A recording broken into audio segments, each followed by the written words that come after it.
Welcome back to the Deep Dive. Today, we are walking into a room that I think a lot of people are actually terrified to enter. Yeah.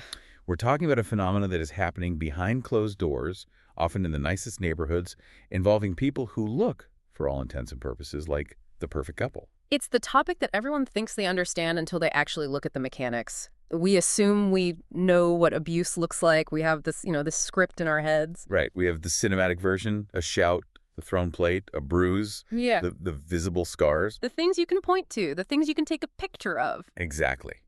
But the stack of research we have on the desk today, and it's a fascinating stack, ranging from psychological frameworks of Harriet B. Breker to landmark legislation from the UK and Connecticut, it paints a completely different picture. A much more insidious picture, frankly. A much quieter one, in many ways. We are talking about the invisible chains.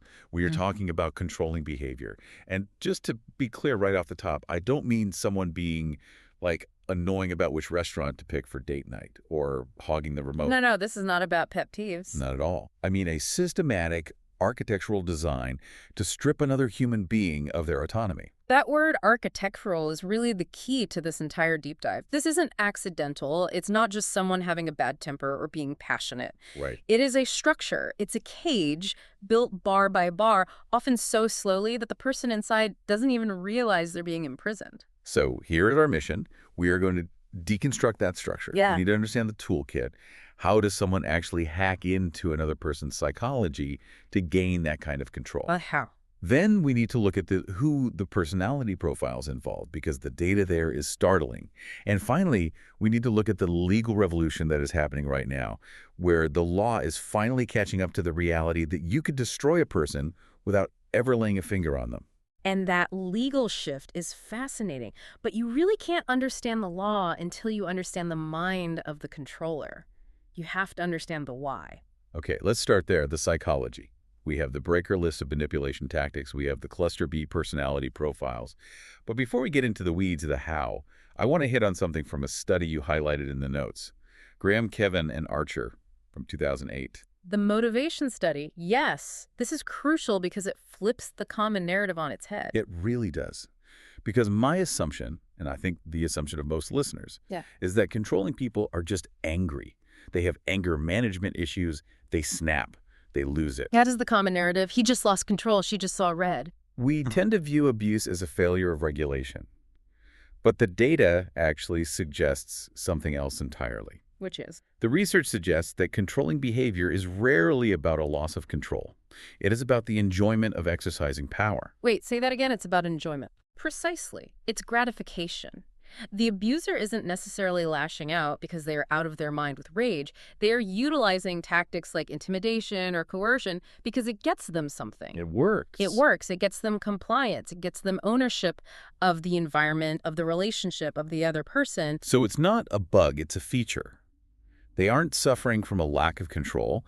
They are reveling in the application of it. That's a perfect way to put it. The control itself is the goal. That is significantly darker. It really is. It changes it from, I need help managing my emotions, to, I am satisfying a need to dominate. It is darker. And here is the insight from Graham, Kevin, and Archer that usually stops people in their tracks. We tend to separate controlling partners from violent partners. We put them in different boxes. Sure, we say, oh, he's just jealous and bossy, he checks my text, but he's not violent, he's never hit me. Right. But the research says that is a false distinction. Controlling behavior is actually a major predictor of physical aggression. It's the canary in the coal mine.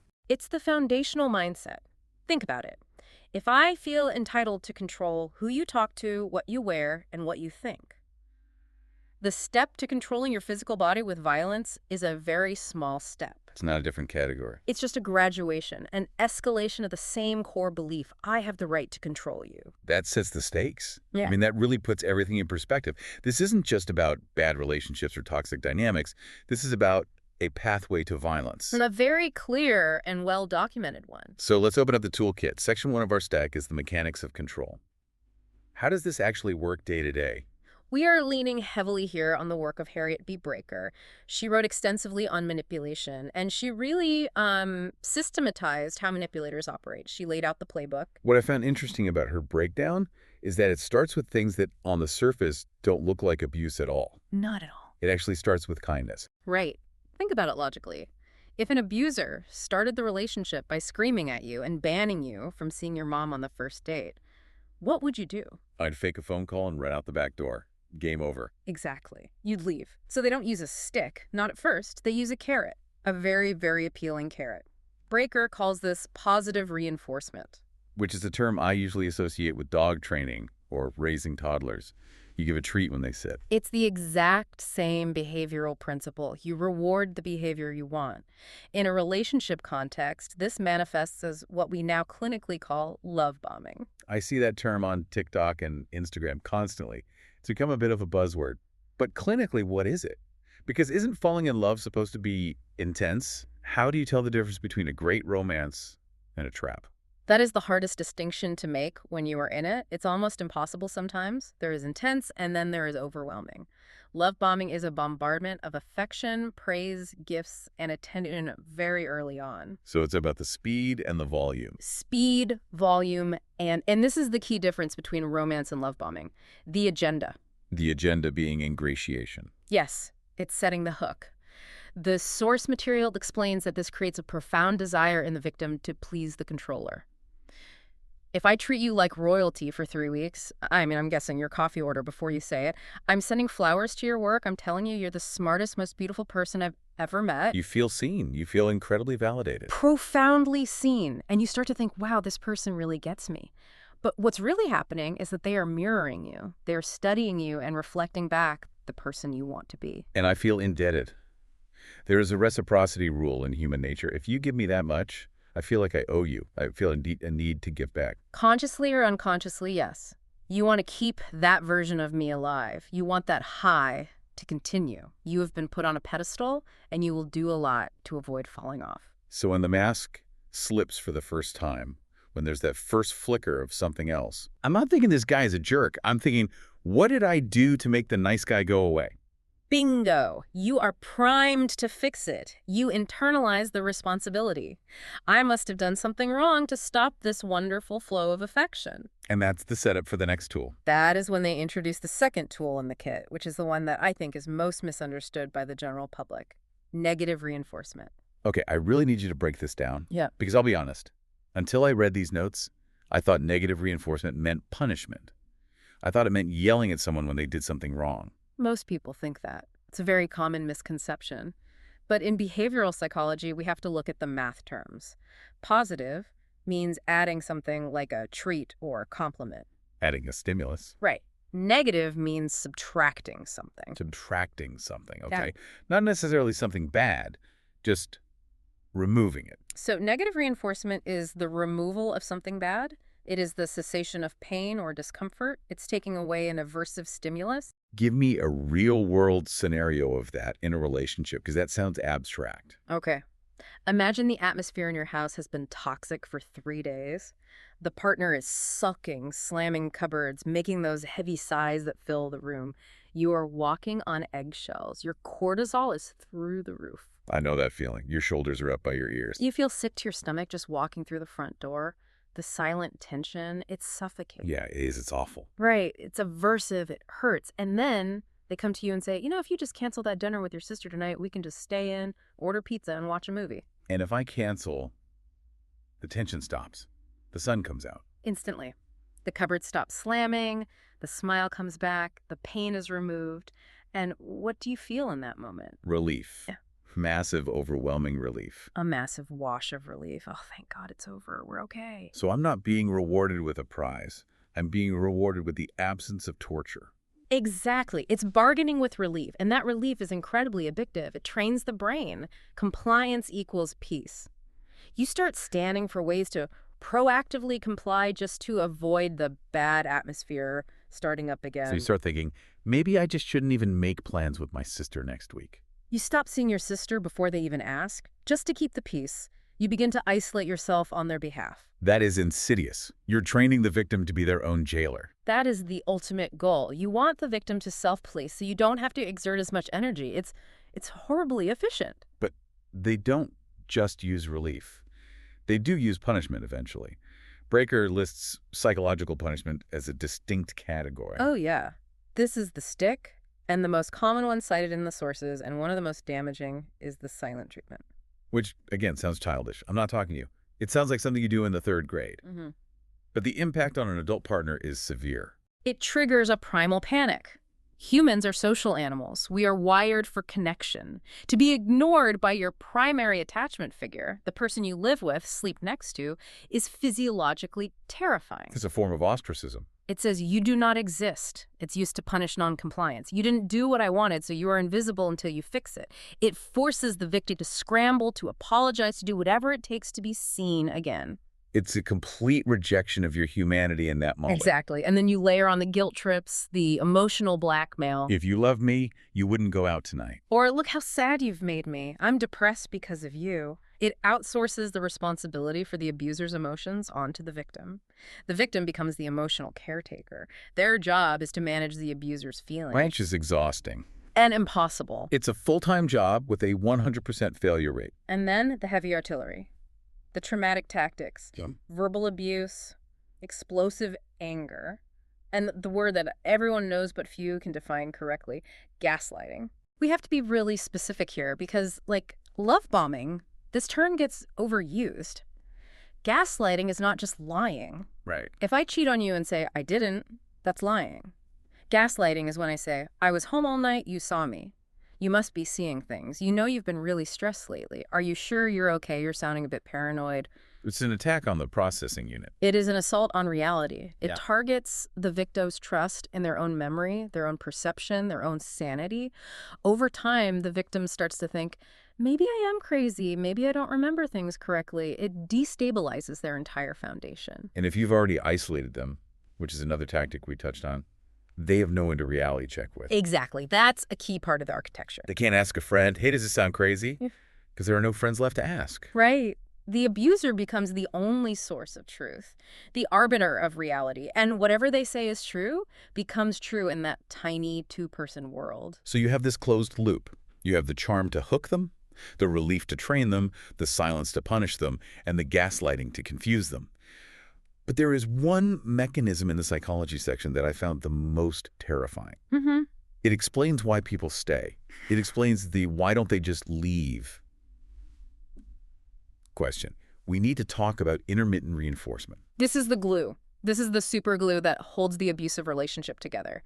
This is the strongest bond there is, psychologically speaking. How does it work? Why is intermittent stronger than constantbation? If someone was nice to you all the time, wouldn't that be a stronger bond? You'd think so, but no. Okay, think about a slot machine versus a vending machine. If you put $1 in a vending machine and press the button, you get a soda. Every time. It's predictable. Constant reinforcement. Transactional. If you put $1 in and nothing comes out, you might kick it, but you walk away. It's broken. You don't sit there for 4 hours putting dollar after dollar into a broken vending machine. Sure. You move on. But a slot machine.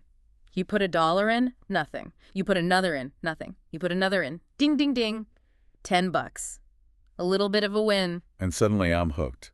I'm not leaving now. You are hooked because you don't know when the reward is coming, but you know it could come. That is intermittent reinforcement. In a controlling relationship, the abuser is not a monster 24/7. If they were, nobody would stay. Nobody would stay. It would be like the broken vending machine. They cycle. Sometimes they are that wonderful love-bombing person from the beginning. Sometimes they bring flowers. Sometimes they're sweet and vulnerable. And the victim is constantly pulling the lever. Trying to find the pattern. Trying to figure out the pattern. Maybe if I clean the house better, he'll be nice. Maybe if I don't ask about his day, she won't yell. Maybe if I wear this dress, he'll be that guy from our first date again. You become addicted to the potential of the good days. And biologically, the dopamine hit you get when they are finally nice to you after a period of abuse is massive. It's a huge chemical reward in the brain. It bonds you to them. It creates a chemical dependency on the cycle of abuse and relief. This leads directly to the concept of traumatic bonding.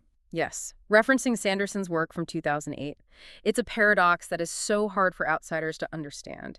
When the person who is the source of your terror is also the only source of your comfort. The person who can make the pain stop. Is the person who is causing the pain. Your brain gets wired into a trauma bond. You are terrified of them, but you run to them for relief because they are the only ones who can turn off the pain. That explains the question every friend and family member asks. Why doesn't she just leave? Well, Why does he stay with her? They aren't staying because they are stupid. They aren't staying because they are weak or because they enjoy it. They are staying because they are chemically addicted to the cycle, and their reality has been rewritten to believe they cannot survive without it. It's not a relationship anymore. It's a hostage situation where the hostage has fallen in love with the captor's intermittent kindness. Accurately put, that is the nature of the bond. It's incredibly powerful and resistant to change. Okay, wow. That's the mechanics. I want to pivot to section 2, the players. Because we talked about the how, but let's talk about the who. Is this random? Can anyone fall into this dynamic, or are people selected? It can happen to anyone. I want to be really, really clear on that. Intelligent, strong, independent people get trapped in this every single day. Oh, absolutely. But the sources, Breaker and Simon, specifically note that abusers are often sharks. They scan for blood in the water. They are adept at spotting vulnerabilities. What counts as blood in this context? What are they looking for? Vulnerability, and I don't mean weakness in the way we typically think of it. Often vulnerability looks like empathy. Abusers look for people who are naturally people pleasers, people who are highly empathetic, or people who are conscientious. Why conscientious people? That seems counterintuitive. I think of them as organized and on top of things. Because conscientious people want to do a good job. They want to fix things. If you tell a conscientious person you're failing at this relationship, they will try harder. Oh, wow. They won't just walk away. They will double down to prove they are good partners. Right. They see it as a project they are failing at, and they need to work harder to get an A. So the very traits that make you a good person, empathy, hard work, kindness, are the handles they grab onto. Exactly. They are weaponized against the victim. They also look for situational vulnerability. Maybe they just moved to a new city. Maybe they just lost a parent. Maybe they just went through a breakup. They look for an opening where the victim is looking for connection or stability. And once they are in, they have to normalize the behavior. The normalizing phase is crucial, right? This is the boiling frog. The water heats up 1 degree at a time. You have to rationalize the control. I only check your phone because I've been hurt before, and I love you so much. It's framed as care. Always. I'm just passionate. That's why I yell. It's because I care too much. Or minimizing. You're being dramatic. It wasn't that bad. You're too sensitive. And the ultimate pivot, victim blaming. You made me do this. If you hadn't looked at that waiter, I wouldn't have had to cause the scene. If dinner was on time, I wouldn't be so stressed and I wouldn't have to yell. It shifts the locus of control. The victim starts thinking, if I can just perfect my behavior, I can control their behavior. Which is the ultimate illusion. You cannot control a controller. Their behavior is internal to them. It's not a reaction to you. It's a pre-existing condition. Speaking of the controller, let's look at the other side of the table. Is there a profile for the perpetrator? Because the sources get into some heavy abnormal psychology here. They do. And this is where it gets very clinical. The material references the Mayo Clinic and the work of Larson and Buss, and they point us directly to cluster B personality disorders. Cluster B. I hear this tossed around in pop psychology a lot. On social media, everyone's an expert. But what does it actually mean in a clinical sense? Cluster B is a grouping of personality disorders in the Diagnostic and Statistical Manual of Mental Disorders, the DSM. It's characterized by dramatic, overly emotional, or unpredictable thinking and behavior. But for our deep dive, the common thread is a desperate need to manage their internal world by controlling the external world. They can't regulate from within, so they regulate from without. Perfectly said. Their internal chaos is so great that they need to nail everything down on the outside to feel a semblance of stability. So who are the usual suspects? What disorders fall under this umbrella? The big four. First, and perhaps most famously, narcissistic personality disorder, NPD. The need for admiration, the grandiosity. And the profound lack of empathy. That's the dangerous combo. The worldview is, I am entitled to get what I want, I am special, and I don't care how my actions affect you because you are just a supporting character in the movie of my life. People become objects, sources of narcissistic supply. And if that supply is threatened? They will exert control to secure it. Okay, what's next? Histrionic personality disorder. This is characterized by excessive attention-seeking and very volatile emotions. They need to be the center of the universe, and if you look away, they will create a crisis to pull your attention back. The control is about maintaining focus on them. Then there's the one that is often the most volatile in relationships, from what I've read. Borderline personality disorder, BPD. Now, this is complex because people with BPD suffer immensely. The core of it is a frantic fear of abandonment, a deep, terror-filled fear of being left alone. So the control stems from that fear. Yes, it's not necessarily about domination for gratification like with NPD. It's about desperation. I will lock you in this room relationship so you can never leave me. It's a desperate attempt to bind the person to them, which often leads to that oscillation between idealizing them, you're the best, you're my savior, and devaluing them, you're the worst, you betrayed me, in the span of an hour. That sounds like a terrifying roller coaster. It is for both people in the relationship. And the last one. The last one is antisocial personality disorder, APD. What we colloquially call sociopathy or psychopathy. Loosely, yes. Yeah. This is a disregard for right and wrong, a history of deceitfulness, impulsivity, and a fundamental lack of remorse. For an APD individual, people are just objects to be moved around on a chessboard to achieve a goal. They don't feel the guilt that would stop a normal person from hurting someone. So control is just a tool, like a hammer. It's not emotional, it's instrumental. So the expert analysis here is that for a significant portion of perpetrators, these aren't just bad habits or poor choices. These behaviors are hardwired into their personality structure. Yes. For someone with a cluster B disorder, power and control aren't just hobbies. They are defense mechanisms. They feel necessary for survival. To give up control feels like annihilation, like death to them. That makes it sound incredibly difficult to change. It is. Personality disorders are, by definition, deeply ingrained patterns. They are often what we call egosyntonic, meaning the person doesn't see their personality as the problem. They think they're right. They think you are the problem. You are the one who needs to change to make them feel okay. Which brings us to the most difficult question of the episode. If this is hardwired, how do you stop it? How does society intervene when you're not just dealing with a bad choice, but a fundamental way a person is built? That leads us directly into the legal problem, because for a long time, the law didn't know what to do with this. It had no language for it. Let's move to Section 3, the law. Because for centuries, the legal system has been very binary, very black and white. Right, it was physical. Did he hit you? No. Okay, go home. It's a domestic dispute. The law's response was, essentially, it's a private family matter. The door to the home was a legal barrier the state was very reluctant to cross.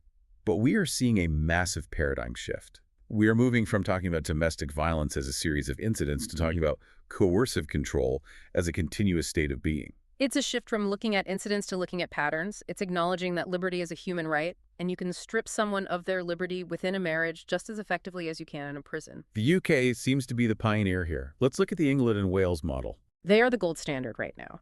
The Serious Crime Act 2015 was the game changer. For the first time, it explicitly created a criminal offense for controlling or coercive behavior in intimate or family relationships. Making it a crime in itself, not just an aggravating factor in an assault case. Exactly. The behavior itself became the crime. But here's the problem I always wonder about with these laws. Proof. A bruise is evidence. I can take a picture of bruise. A manipulation tactic is smoke. How did the UK solve the how do you prove it problem? They got specific. They built a framework. The law requires two things. First, the behavior must be repeated or continuous. So a bad weekend doesn't count. Yeah. One nasty fight isn't coercive control. No. It has to be a regime, a pattern of behavior that builds that cage we talked about. And secondly, it must have a serious effect on the victim. Okay, and how do they define serious effect without it being totally subjective? He made me feel bad.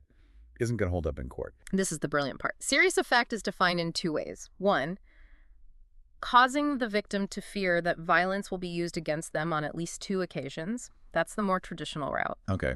Or, and this is the progressive part, having a substantial adverse effect on the victim's day-to-day activity. Day-to-day activity. So we are looking at behavioral changes in the victim. We're looking at their life. Exactly. It moves the focus from the perpetrator's mind to the victim's reality. A prosecutor can ask, did she stop going to the gym because he made it difficult? Did he cut off contact with his brother because she monitored his calls? Did she change her route to work to avoid him? Did he stop having access to his own bank account? So you're proving the existence of the cage by showing the places the person can no longer go. Yes. Tangible restrictions on life. If you have changed the way you live your life, your basic movements, your associations, your finances, to accommodate their control and keep the peace, that is evidence of a serious effect. You don't need a black eye. You need to show that your world has shrunk. That is a really smart way to frame it. It looks at the impact, rather than trying to prove the intent behind every single subtle action. And they went further. This is what I find so hopeful. In 2019, the UK government made teaching about coercive control a mandatory part of the relationship education syllabus in schools. Wait, really? So 15-year-olds are learning what love bombing is in a classroom. Yes, they are learning about gaslighting, about isolation, about financial control, about what healthy boundaries look like. Imagine if we had that vocabulary in high school. It would change everything. How many toxic relationships could have been nipped in the bud because you recognized the red flag on the second date instead of 10 years and 2 kids later? That is generational change. That changes the culture, not just the law. Now, let's hop across the water to Ireland. They have the Domestic Violence Act 2018. Is it similar? It is, but with a fascinating difference in emphasis. The Irish model is interesting because it focuses heavily on welfare. Welfare in what sense? Economic welfare. Broader. The legal definition of coercive control includes evidence of deterioration in the physical, psychological, or emotional welfare caused directly by fear. Deterioration of emotional welfare. That sounds almost spiritual. It's so holistic. It's deeply human. It recognizes that you can erode a person. You can destroy their confidence, their mental health, their spark, their very sense of self. Without ever touching them, you can reduce them to a shell. And that, in the eyes of the Irish law, is a crime against their welfare. So it's less about, did your activities change, and more about, did you change? Did your soul get sick? That's a great way to put it. It focuses on the internal damage, which is really the primary goal of the abuser in the first place. Okay, bring it home. The United States. We are complicated. We are a patchwork quilt. Family law, criminal law, it's all state by state. So the protections you have in California might be totally non-existent in Alabama or Texas. There's no federal standard for this. We have mandatory reporting, right, for some people. Yes. We do. For children and vulnerable adults, teachers, doctors, care providers, they have a legal duty to report suspected abuse. But historically, for competent adults, the law has been very hands-off until blood is drawn. The attitude has been, why don't you just leave? Which, as we've discussed, is a profound misunderstanding of the dynamic. But that is changing. We have to talk about Jennifer's law in Connecticut, passed in 2021. This feels like a turning point. This is the key U.S. case study. Connecticut expanded its legal definition of domestic violence to explicitly include coercive control. This allows victims to get restraining orders and protective measures based on psychological abuse, not just physical threats. It gives them a legal foothold before things escalate. And we have to talk about the names. This isn't just an abstract law. Who is this law named after? It's named for 2 women, Jennifer Ferber-Dulos and Jennifer Magnano. Both were women in Connecticut involved in contentious divorces. Both were victims of what we would now, with our current vocabulary, call severe coercive control. And tragically, both cases ended in catastrophe. Both ended in death. Jennifer Magnano was murdered by her husband while her children were home. Jennifer Ferber-Dulos disappeared and is presumed to have been murdered by her husband. And it highlights the point we started with. It does. The control is the predictor. These laws are often written in blood because we waited too long.